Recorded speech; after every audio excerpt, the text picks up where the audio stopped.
I had this idea that I wanted to be in recruiting, but I never sought out a mentor. I just went and was like, I'll just do it myself, which is not only not smart, it's a little bit arrogant. A big part of my success within your program has been training myself. The biggest challenge in business is employee engagement and retention. In my mind, at least as it pertains to our business, is not to create every little system. It's to find the best ones and be the orchestrator or conductor that can kind of put them together for our business. My biggest failure in my career has probably been staying too long or getting complacent, sometimes because maybe the money's good or because something looks good on paper. Hello, ladies and gentlemen, and welcome to today's podcast. I've got a very special guest, Ken Eslick, out in New York in the US. Myself and Ken have known each other for probably, I think, almost 2.5, 3 years, maybe coming up. Ken's been really in the program from Agency Blueprint and Recruit Accelerator. Ken is a 7-figure business owner in recruitment. And basically, we're going to share Ken's journey that he's built from being a Tony Robbins certified trainer all the way up to scaling his agency to multiple 7 figures. So welcome, Ken, and thank you for joining us. Thanks so much. Great to be here, James. So Ken, I like to kick this off with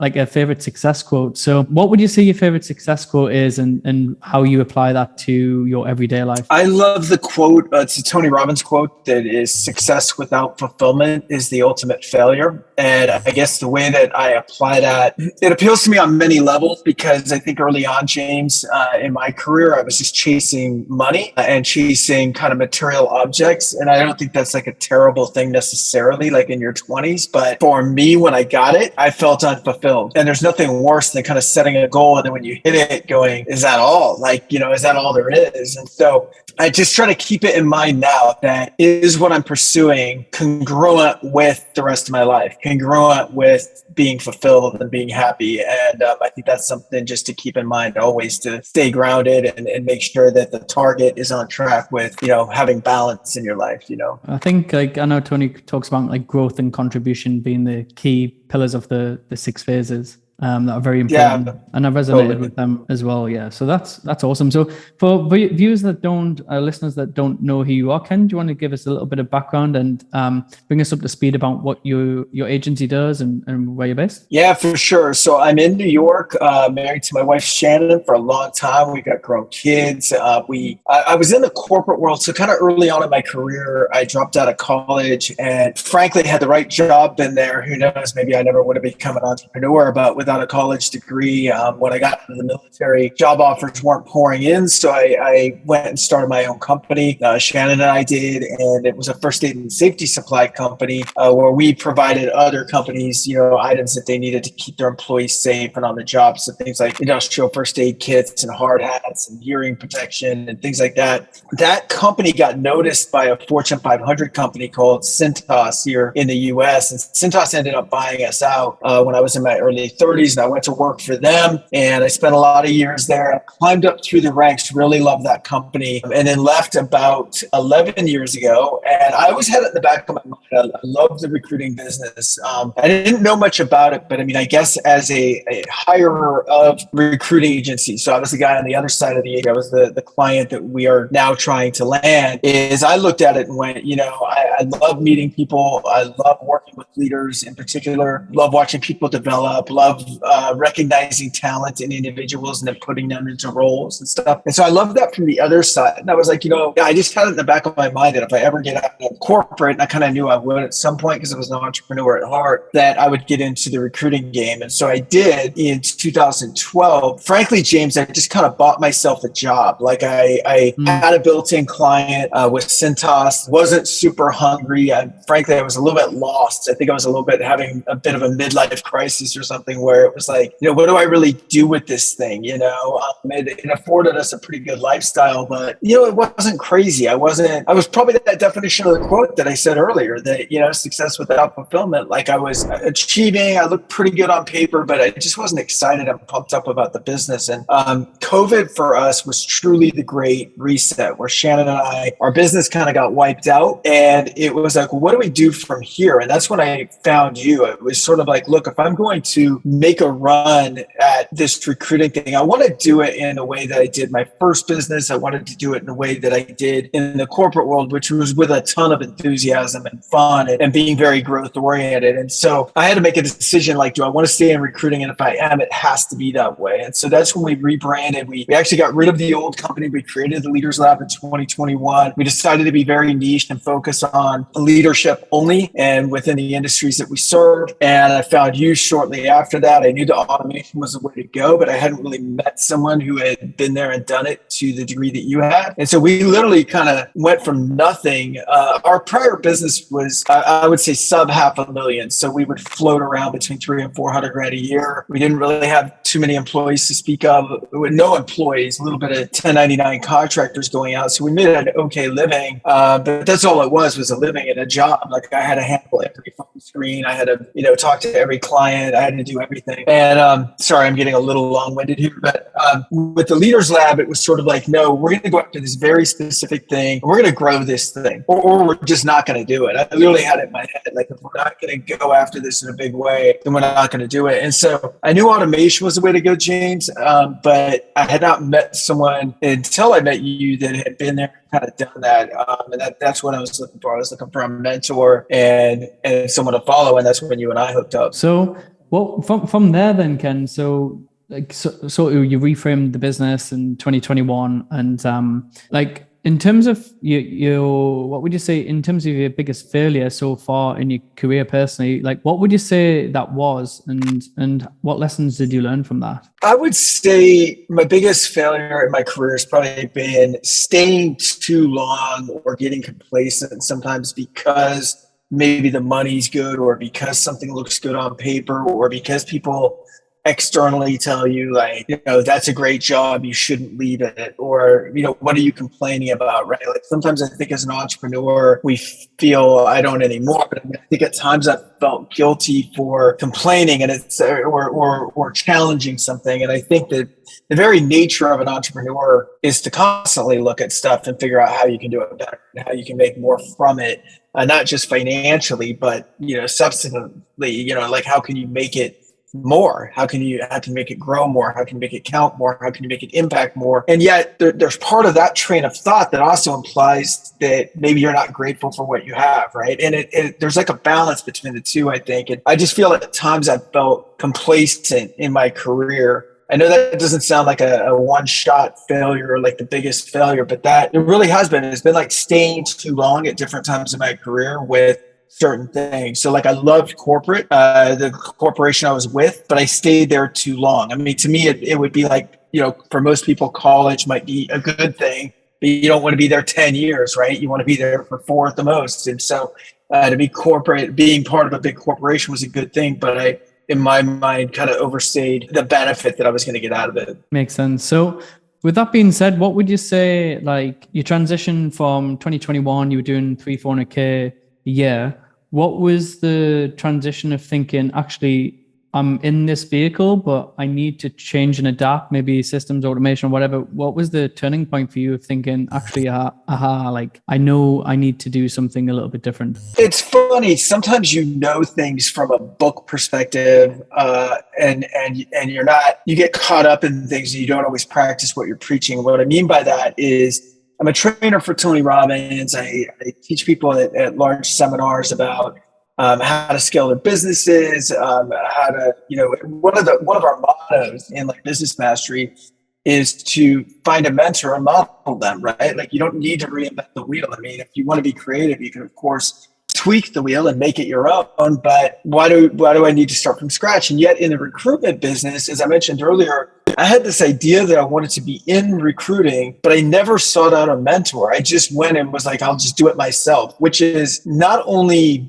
not smart, it's a little bit arrogant. Like, oh, I can just figure this out. I can just walk in and do it. And to a certain extent, I could. Like, it got me so far, but it wasn't going to get me all the way. And so the turning point really in that kind of COVID period was, I've got to seek someone out. I cannot do this alone. Like, I need a group or a mentor or a coach or somebody that's been there and done that before. I know that with my existing skill set, with my connections, with my work ethic, like, I know I have all of that. So if there's someone that's blazed this path before and can help, provide me with some information or tools that are going to make this faster, there's absolutely no way I can lose. Yeah, that makes sense. Like in terms of what would you say the main thing that is holding people back? So like when you look at business owners, because I know obviously we'll come on to how you're involved within the agency blueprint now, in terms of being a coach, Sure. Ken. But what do you think the number one thing that is holding recruitment agency owners back from becoming successful? I think lack of execution with their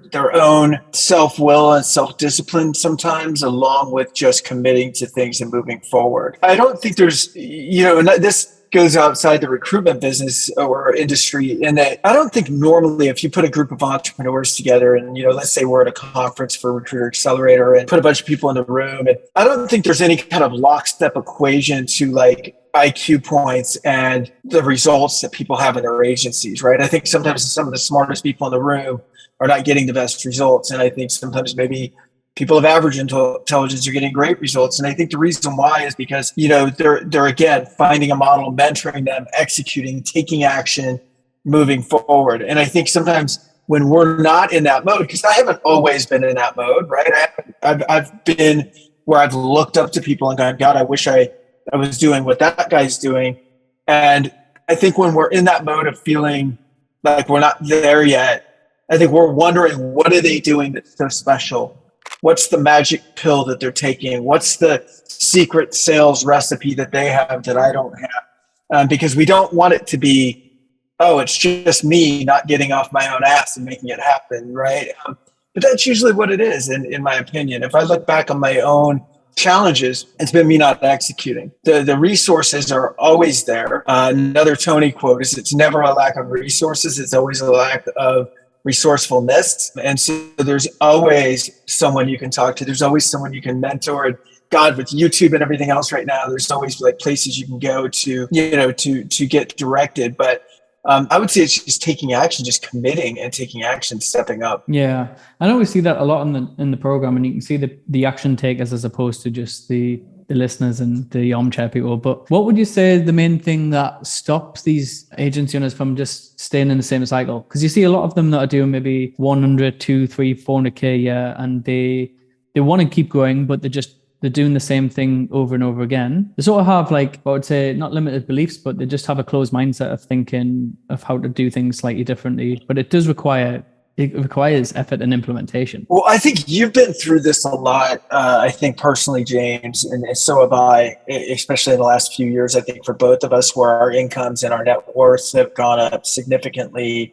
because of our recruiting business, and for you also because of your coaching business. You know this better than anyone because you've had to deal with it. But this applies to anybody, is that we all operate, I think, within a thermostat. If it gets too cold, meaning, we're not doing well enough, then the heat kicks on, right? And if we're doing over what we think our blueprint is for where we should be, we will actually slow down. It's why it's so important to get into bigger rooms as you evolve as an entrepreneur. It's why you should join masterminds. It's why you should surround yourself with people that have maybe taken steps that you haven't taken before, right? So I think for a lot of people, it's a subconscious self-sabotage. In their mind, they think they're worth, let's say someone thinks in their mind they're worth $100,000 a year. Well, if they get below 85, they're going to freak out and they're going to work their ass off to get back to $100,000. But unfortunately, the other thing's true as well. If they don't get mentoring and coaching and mindset shifts that tell them that they're worth more than $100,000, then at 110, 115, they'll slow down. They'll literally stop working.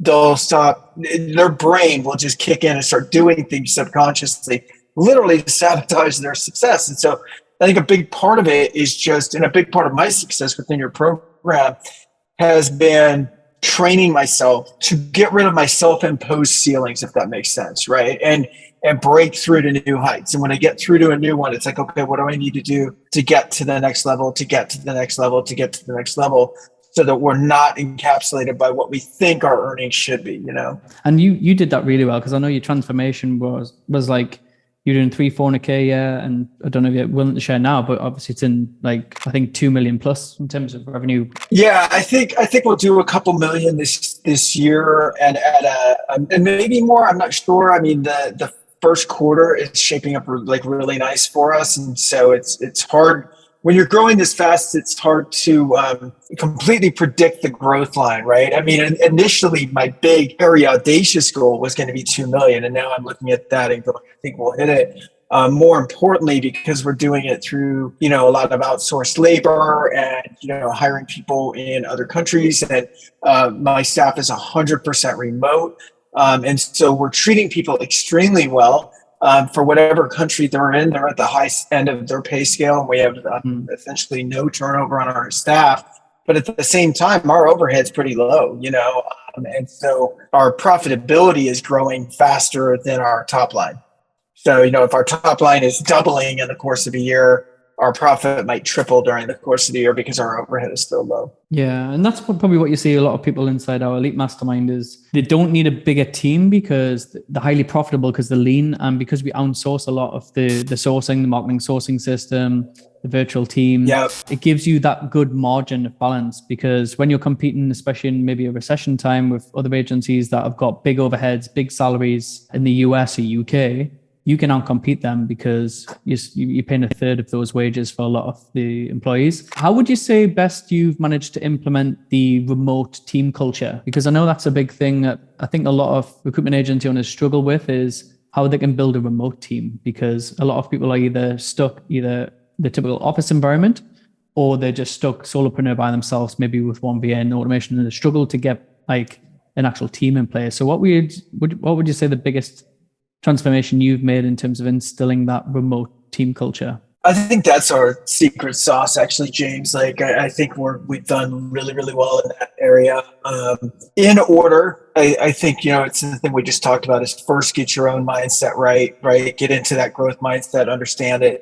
There aren't these self-imposed limits. And then as you start to grow the team, what I started to do is look, turnover throughout the course of history has always been like the number one enemy of a successful business is having too high of turnover, right? And successful businesses typically have low turnover and have the best people, right, that are happy and engaged. And so now you add to it this new world of being able to work internationally, being able to work remotely, being able to work through technology, which is an awesome thing, but it presents an additional challenge to what was already the biggest challenge in business. If the biggest challenge in business is employee engagement and retention, how is that factored now when you add thousands of miles in between you and your team, right? And so what we're doing all the time, James, is just looking at if you're able to, from Newcastle, when you're in Newcastle, take your team out to lunch and connect with them that way.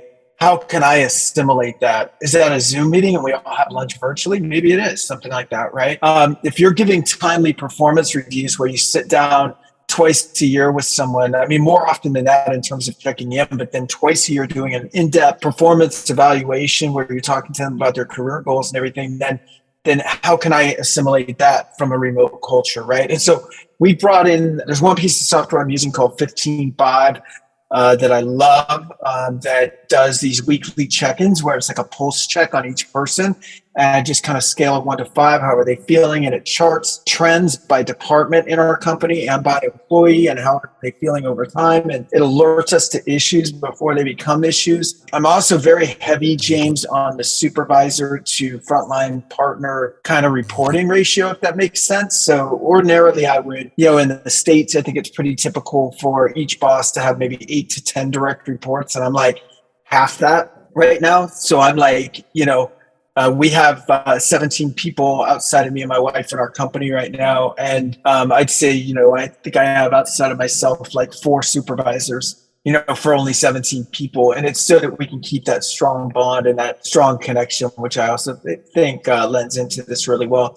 And then finally, I think we're trying to hire people. You can't always do this overseas, James, but to the degree that we can, we want people to come on and have a career path.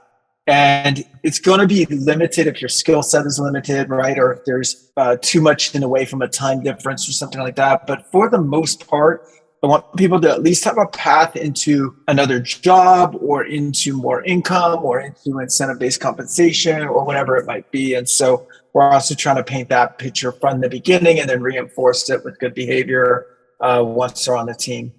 Yeah, that's really interesting because I remember when you first joined the program, I think you showed me your calendar because I think we've got that as a case study initially, Ken. Yeah. Your calendar was like, it gave me anxiety just looking at how many because you were doing candidate qualification calls, I think, still, like, and doing a lot of the candidate side. I was doing I was doing a lot of them. Yeah. And now you don't pretty much do any candidate side, like all delivery is handled by your delivery team. Yeah. Yeah, unless I want to. So, but like I haven't done a candidate call in a few months. And that was for a CTO position, which was a huge fee, and I sort of wanted to handle it. But yeah, on a day-to-day, I don't do it at all. I mean, I think the last candidate call that I took was probably in December. I'll do some stuff, and as we record this, it's the end of February. So it's been, a couple of months at least since I've taken any kind of candidate call. I really don't do the first calls now ever with anybody. I will do stuff as people get closer to like offer stage.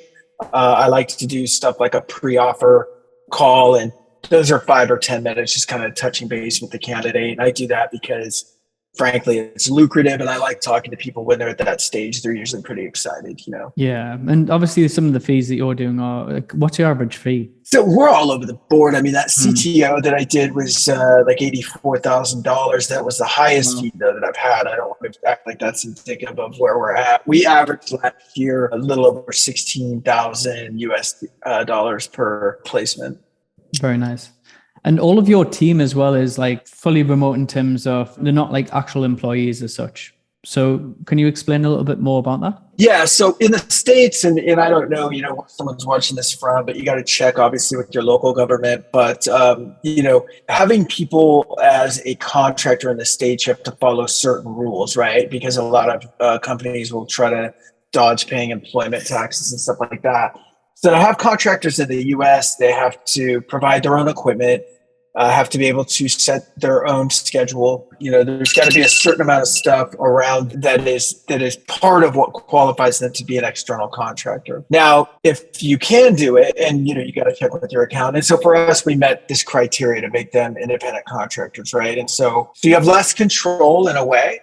But in another way, you have less liability, should there be an economic downturn or whatever. And so we hire the kind of people that like being that are going to kind of bet on themselves. Like because of this structure, because of the no salary structure, we're able to pay them much higher commission. So if you perform, you're going to make more money with us, right? But if you don't, you're not. And so it kind of depends on what someone's interested in. But so we have 3 people in the States that are paid that way, or delivery consultants and are paid that way. And then I have a South African team where our second delivery consultant is starting next week. And then I also have an agency director that has a long history in recruitment, also in South Africa. That's the model. It's really no different than how it would work paying an overseas contractor. Yeah, for sure. And it's probably less risk your side. It's more rewarding for them because it gives them freedom, autonomy, and to make more commission. The traditional model was 360 recruiters in the office, big basic, because especially in the US, and I know in the UK, like a lot of these guys or girls get big basics now.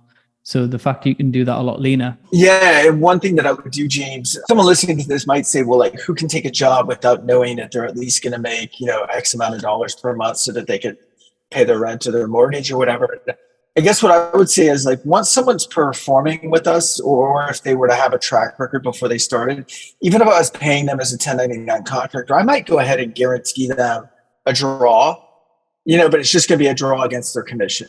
You know what I mean? So if someone had a history of making $100K a year and they were like, look, I'm going to need a $5K draw per month minimum. And if I believed that they would exceed that, then I wouldn't be opposed to doing that necessarily. And I've paid draws in the past, but I try to encourage them and even incentivize them to say like, you don't need the training wheels, right? I want them hungry every month to have new people starting.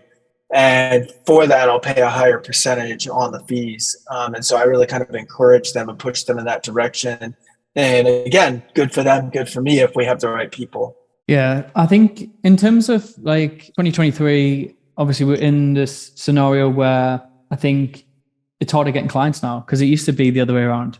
Everyone's challenge was always getting candidates. And I think, well, we've pretty much solved that in terms of the program, in terms of like the automation that we build, the marketing sourcing team, the follow-up procedure, how you do your nurture campaigns for candidates. What would you say in terms of 2023, what someone could implement in order to get more clients into their agency? Almost everybody that I speak with, James, that is in the program that is not seeing results due to what they would say is an economic downturn, right? Or a shift in their vertical, in their industry. If you dig into it, and I know you do too in our Q&As, they're usually not executing. What's happening 6 months ago, a year ago, is with marginal execution,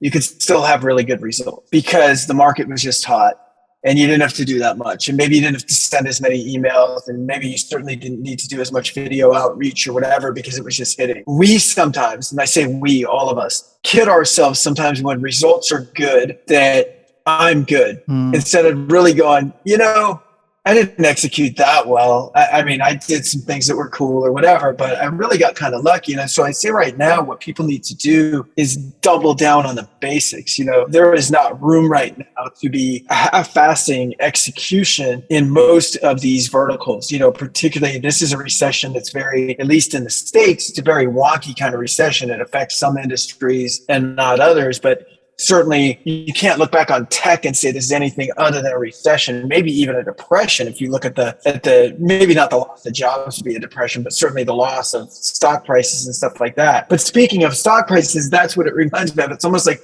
when we're investing in a bull market and we go, I'm really good at this. And then things get tough and you go, I'm not that great at it.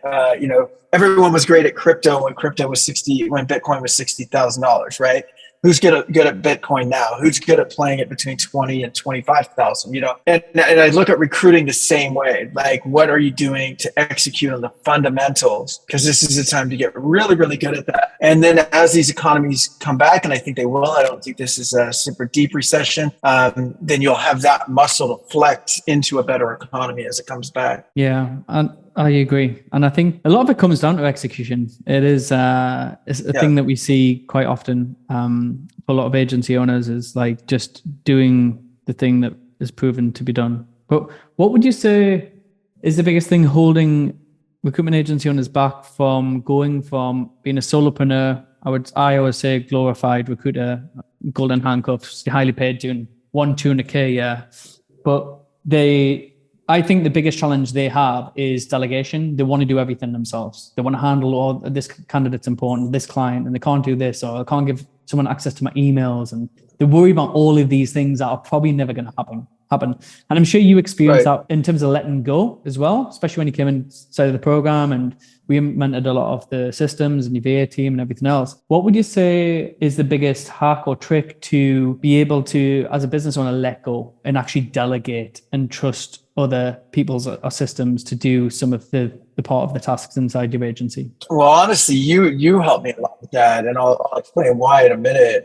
But this really comes down to fear versus faith. I mean, at the end of the day, it's sort of like if I delegate and it doesn't work, what happens? If I hire a delivery consultant and I guarantee them a $50,000 a year salary or $100,000, whatever they're going to pay them, and it doesn't work, oh no. If I join James's program and it doesn't deliver, oh no. Like it's always, fear and faith come from the same place. I mean, they really do. You're predicting the future. With fear, you're predicting it in a negative way. And with faith or excitement, you're supposing the best. Now, when I say that you had an impact on that, by having someone that had been there and done that before me, it gave me the confidence to go, hey, if he did it, I can do it, right? Like I don't have to rewrite this whole thing. Like he's done it. I'm smart. I'll work my ass off. Like I know how to do all those things. I'm very confident in those things. To me, it took a lot of that fear out of it. If I had to go in and you just said, hey, Ken, if you know automation's the way to go, then just go figure out the automation by yourself, like without a group, without a community, without a mentor, that's scary to me. But walking into something where people were already having success and doing it before, for people like in your program now that are still in fear mode, that's what it is. They'll call it anything else because no one wants to say I'm scared. But that's what it is. We're scared. And when we're scared, we're assuming the worst is going to happen, not the best. This is so true. And I think obviously we both come from the same background where we invest in ourselves and we've invested in our own personal development. How important would you say that is for any entrepreneur, business owner? It's probably listening that's on the fence of like never invested in themselves before and is very apprehensive. Like what would you give them as advice to doing some personal development? It's kind of crazy that that it's even a question in a way, because if you ask those same people, how did you ever get better at anything when you were young? Or who are the people that like you looked up to when you were young? And who's that football coach? Who's that baseball coach? Or, you know, in your country, cricket coach or whoever, right? Like, or that teacher or that boss or whoever, like somebody always helped you. So why do we get to this point? Whenever you got good at something, it's because somebody helped you. And why do we get to this point as entrepreneurs where somehow that sounds selfish or self-indulgent to do that? Like, it's just ridiculous. So to me, investing in yourself, investing in mentors, investing in programs that's just ongoing, never ending. I mean, I am constantly looking at who can help me next, right? And whether it's a paid service, whether it's a friend, whether it's a business associate, and I try to do the same for other people. But yeah, that's a mindset thing. And I think the sooner you realize that you're not in this alone, and even if you have some success or have had some success on your own, how much further could you move and how much faster could you move if you've got people around you? Yeah, I mean, for us now, like, and especially on my side as well, I feel it's just nuts to think that people aren't willing to invest in themselves, but would invest in decorating the front living room or doing an extension or buying a brand new car, or do you know what I mean? When they could invest in themselves as a vehicle that's going to generate multiple streams of income, more money in their business, especially business owners, like actual recruitment business owners that are probably on the audience now.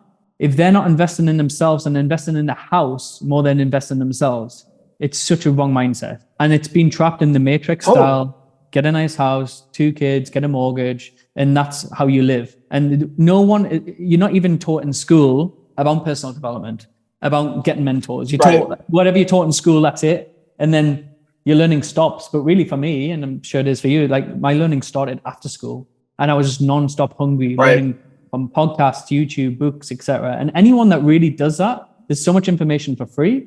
But you mentioned a good point there is the information is one thing, but not having the tools or way to implement and having a good community and of other people that have been there, done it, and have got ahead of you and are maybe 100K months or 200K months and thinking, wow, how did they do that? They're not better than me, but they've done it.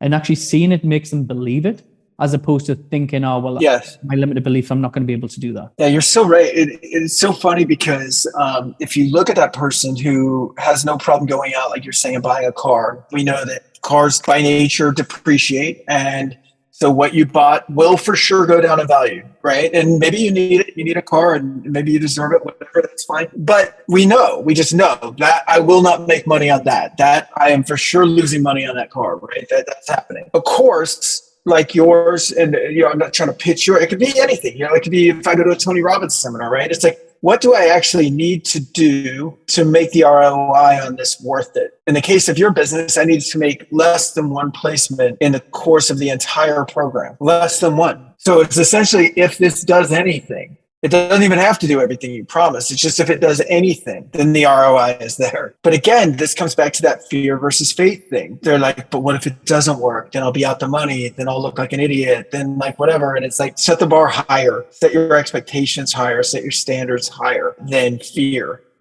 Than constantly walking around assuming things aren't going to work out. Potential lead, I recognize the name. I never respond to emails for a long time. And someone came back, this guy, and I recognize him because he'd been on lots of my free webinars. I think the team had 3 sales calls with him over the last 2 years about joining the program. And he was always wanting to speak out to case studies or success students and stuff. And for us, we don't want to waste other people's time that have already took the risk and went into the program because we share a lot of the amazing results anyway, as you know, Ken. I just said back to him, he was like, oh, I've still got loads more questions. If I can detail them up, can I send them? Even though I've answered them questions time and time again. I was like with no disrespect, you're just never going to make a decision because as an entrepreneur, you're always going to have unanswered questions. And if you don't take the leap and take a leap of faith, you're just never going to get there.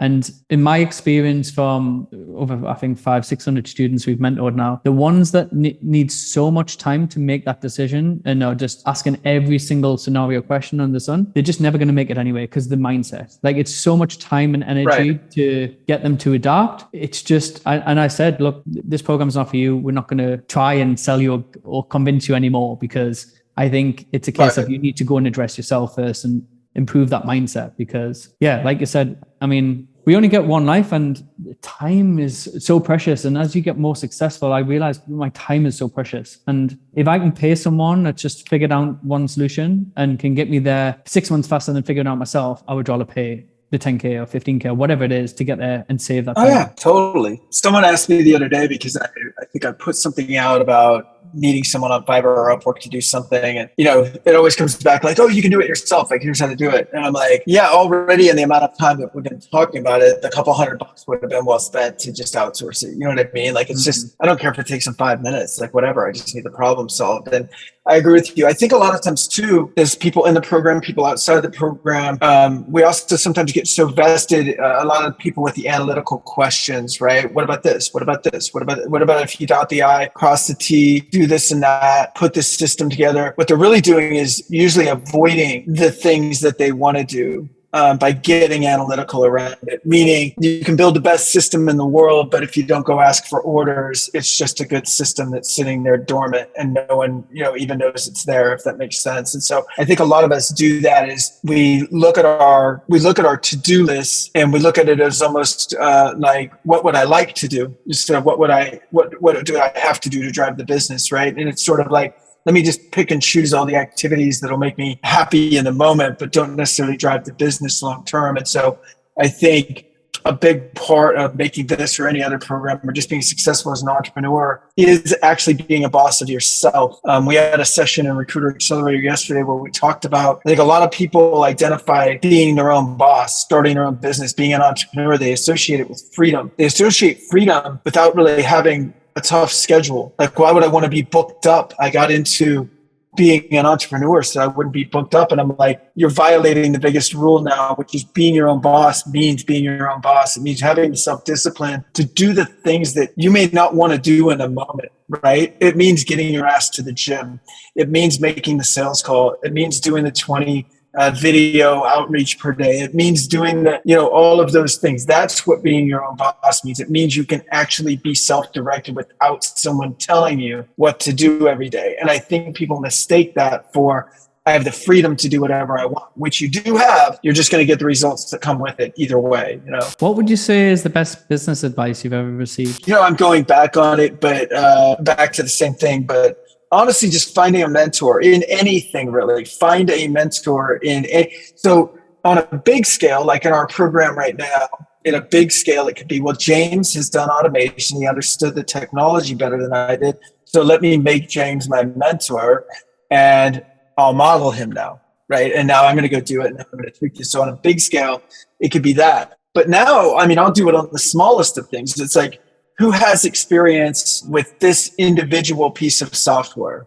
Like, I'm going to do my best to not have to pioneer anything, James. You know what I mean? Like, I'm going to do my best to steal shamelessly from anybody that's been down any path that I've been before. My job is, in my mind, at least as it pertains to our business, is not to create every little system. It's to find the best ones and be the orchestrator or conductor that can kind of put them together for our business, Yeah, so true. I think for me, always what stands out for me is how I still run businesses today is keep it as simple as possible. Simple skills, fancy feels is always a good quote that sticks with me, because I think a lot of people get more complex as they grow the business when they add more tools in, more systems, and they think, oh, I want to do this, and this. And it's like complexity kills businesses. So trying your best as you scale. It's harder and harder to keep it simple. And simple means like less. Can we do more with less all the time? Is always my mindset. Yeah, I agree. I'm always looking at like stages in our recruitment process and going, how can we squeeze it down, right? How can you take 11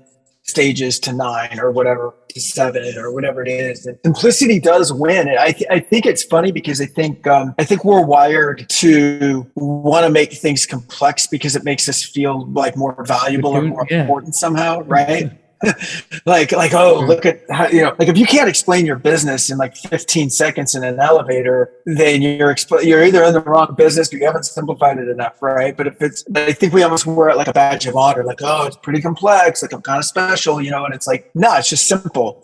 I'll give you a quick example of this because again, this comes usually through the pain of doing it wrong. But when we rebranded to the Leaders Lab, part of getting to the Leaders Lab, our previous company was called Summit Careers. And there's a guy named, I don't know if you've ever heard of a brand called Story Brand. It's a marketing thing. And the guy's name is Donald Miller. You told me about him, yeah. Very good. So Shannon and I go to Donald Miller's, then it was during COVID. So we did it virtually, like this weekend branding seminar. And you had to include your website and all of that in the application process so that they could use some websites like before and after.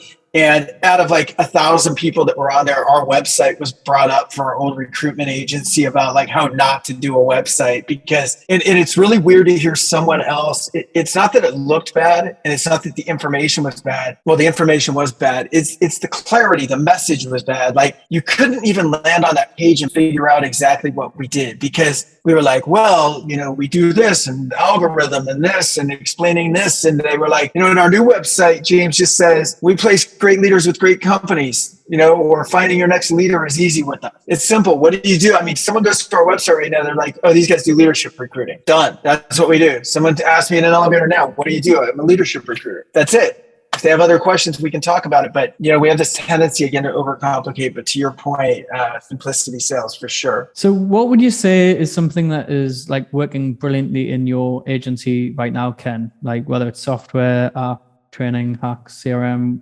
I'd say I'm still evolving in my relationship with delegation at this level, even though I've run some like 1,000-person teams in corporate America. What's running really well right now is me handing off more and more control to the very capable leaders that I have on my team, including my wife. So my wife's heading up like the delivery team now, and she's doing fantastic. And I'm truly finding, James, that, 2 heads or 5 heads or now, we got 19 heads are better than one.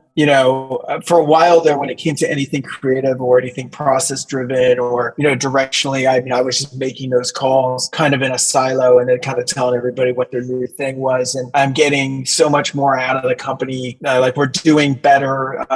And people are thriving more by getting more people involved in the company. So I think we're doing very well at that. And I'm really proud again of what we were talking about earlier with our ability to really unite a remote team and have really high engagement and virtually no turnover from an all remote team, which has been really, I'm really happy and really proud about that. And what would you say your best business book you've ever read in the last, say, 6-12 months? The last 6 to 12 months, I like the 12-week year, I think is what it's called, 12-week year. I like that a lot. I'm an efficiency guy. I'm a productivity guy. So anytime someone can like teach me some mindset hacks on how to get more with less, I really gravitate towards those books. So that was a good one. The other thing I would say as a hack is I joined this thing called Blinkist, which is audio book summaries. Yeah, they're like 20 minutes long. And I dedicate a couple of times a week, and I just sit there with my iPad on a note-taking program and just block everything else out, turn off notifications, and just listen to a book and in short form, and then just take notes on it. And I wouldn't do that if someone's reading for the purpose of like relaxation or reflection, or they're reading a book about spirituality or self-improvement or something like that. But a lot of times in business books, it's like, hey, here's the 12 steps to do blah, blah, blah, right? And I don't need to read a 280-page book necessarily to get that. And so I really love using Blinkist for that. I mean, I love reading. I do differently. So that maybe iPad, Kindle, Audible. I've been doing it a lot on my iPad recently where I split a screen between note-taking, and then I've got the Kindle book there that I'm going through, highlighting, then writing notes. And then listening to it on Audible at like 1.5 times speed. So you're like learning through different parts of the brain. That works really well. Blinkist is good because most books are like, there's 1 or 2, 3 golden nuggets you're going to take from each book. And then to fill the book, there's a lot of fluff. And it's just like trying to sift through it all so much and get the key points. And can I implement in this business? Yes or no? Books to me are like most meetings. And it was funny. Like we've all heard that phrase, like, well, as long as you get 1 or 2 things, then it was worth it. And I'm like, that's a low standard, man. Like if someone's going to take 3 days of your time, you should get more than 1 or 2 things out of it. And most meetings we go to, you're like, man, okay, that thing was good this morning, but did we need all the hours? I feel the same way as you do with books. I'm like, and I get it. I mean, the author's got to stretch it into what sells, which is a certain amount of pages. But to me, a lot of times it's like, just give me the meat and potatoes and let me take it, What would you say what's your standard day for you? Walk me through what's a day? for you as a recruitment agency owner? So I get up, listen, I'm still very much in it right now. I know one of the things that you got into is a pretty flexible lifestyle. I would say I have flexibility now, but I'd say I use that flexibility in a way that because of the hyper growth of the company, I'm still very much, working hard, but on things I want to work on. So I'm not committed to, again, like you said, that screenshot I sent you of my calendar when we first started where it was just candidate. I don't do that anymore.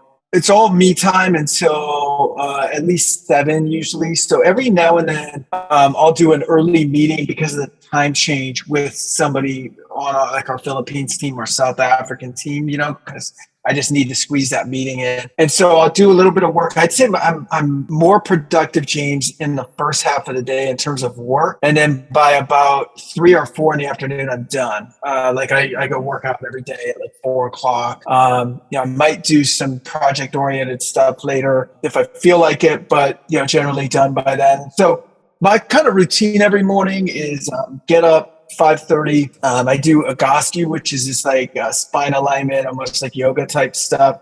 I do that. And at the same time, I actually listen to incantations every day while I'm doing it. And so sometimes that's like a money hypnosis to help break you out of like limiting beliefs around money and stuff like that.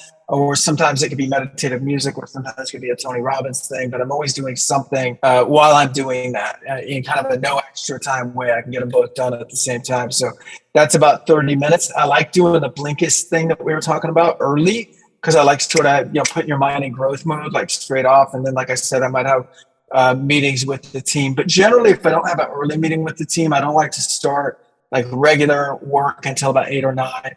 Until about 4. Those are kind of the goalposts. I have found myself I feel a lot of what we do, James, when I say we, I mean like within the Recruiter Accelerator program, within the Elite Mastermind, I feel like a lot of what we do as agency owners and then you and I as coaches, it is creative to me. And it's not creative in the sense of like, painting a painting, but it's creative in the sense of like, oh my God, bing, like something goes off in my head and like a whole automated process, just I can picture it. You know what I mean? Like something that's been weighing on me. And I'll wake up sometimes at like midnight or 1 a.m. or something and go, okay, I've got this whole thing figured out around client acquisition. And anymore, I don't even fight it. I just get up and pencil it all out, That's not a normal part of the day, but it's that's something that seems to happen about once or twice a month. And I just go with it at this point, Yeah, it's awesome. So looking back then, Ken, like since you joined the program around 2 years ago, what would you say your 2 or 3 biggest wins have been in transformations? The commitment to the program was a win. I mean, in that I could do it, and that we had the revenue, I could commit to it. But you've got to come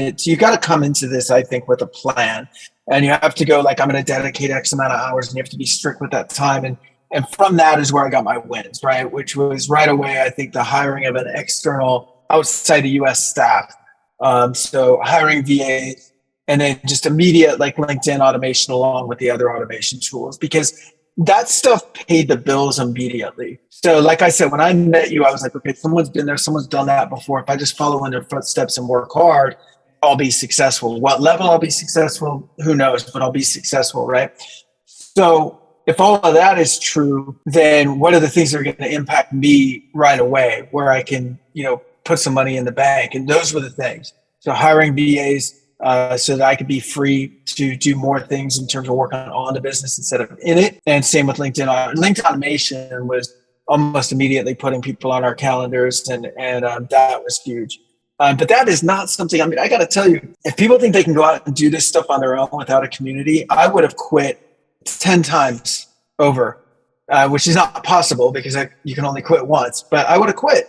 The first time I ran into trouble with my LinkedIn account, the first time the automation didn't work, right? I wouldn't have known ways around all of this technology without the community. So, but anyway, I'd say our 2 biggest wins in scaling up were those, because not only were they mental wins, they were monetary wins. And the monetary wins told me to keep going and keep investing in this, It's awesome. And for like someone that's like considering like joining Recruit Accelerator or potentially looking for mentorship inside the program and they're on the fence, what would you say? Well, no doubt I'm going to endorse the program, but I would say if you think you're going to sign up for this program or any other program, the program itself will get you to the promised land, then don't join any program. But if you're ready to roll up your sleeves and do the work. I haven't met anyone in the program, James. So I coach now program, and I'm saying that not to you, but obviously to anyone watching this. I haven't met anybody in the program that we've coached that applies themselves and works every day and does the things that they need to do to drive the business ahead that hasn't had success, period. So if you think you're that guy or that girl, then absolutely join. You'll make your money back almost instantly. So true. Okay, Ken. Well, where do you see the recruitment industry going? Like, where do you imagine it being in like the next 5 years? Like, how do you see this developing? There's a lot of technology that I think we're on the forefront of that you could either look at it as scary, like, is this going to replace us or the need for us to where we're at? But if you look over time at recruiting, outside of the technology piece, it hasn't really changed that much. Like, if you look back on recruiting from like 30 or 40 years ago, probably it was like, think of the books that we read, James, like what's that guy's name? That Steve Finkel guy or whatever his name. Yeah. It's not about technology at all. It's all about relationships, right? So, and I'm sure back in the 1950s in the country clubs, right? It was about who could you trust, who could you believe in, who could deliver. And so I still think it's very much that way. But if you can also leverage technology, to give you an edge to make it bigger, then it absolutely can. I don't see that part changing. I think in the short term, meaning 1 to 3 years, it's going to be cyclical in terms of which industries are hiring and which ones aren't, because I think we're still in that whiplash, like post-pandemic kind of whiplash, and I think they will all need people. I just think you might have to sharpen your saw a little bit more in different industries than in others. So true. Well, Ken, it's been a pleasure having you on the podcast. Yeah, man. It's been great to see your transformation over the last 2 years or so, and really value you as a friend as well. I think someone that's so genuine, got a good heart, and always willing to help people. So it's been great to have you. And to reach out to Ken, please do not inundate him. You can maybe find him on LinkedIn, connect in with him for sure. You can message him and say, "Are you the real deal, Ken?" or whatever. But just, I know a lot of listeners would probably just be hounding you. So don't hound him as such, but you can follow him on LinkedIn, I'm sure. And then if you do join Recruit Accelerator at any point or Agency Blueprint, you'll see him on the other side inside the mastermind events and the program. So I want to thank you. One thing I was going to say, early on in the program, what I was expecting was that the modules that you put together, that the training that you put together would be effective and good. And it was. What I wasn't expecting is I could jump on these calls that you and I both host now, and I would just pepper you with questions. And you would answer all of them because you knew I would go out and execute. And I do the same thing now for other people. That to me is the recipe. The material is there, and then the support is there. And again, all you need to do is actually show up and apply yourself, but you do need to apply yourself. So that's it. And if you apply yourself, James and I both live for that. Like we want to see you. We want to do a podcast with you on the other side of this, talking about your $2 million agency. Nothing I'd like better. So thank 100%. You for your mentorship and for building the program, brother. Appreciate it. Thank you, my friend. Until next time. All right, bud. Thank you. See ya.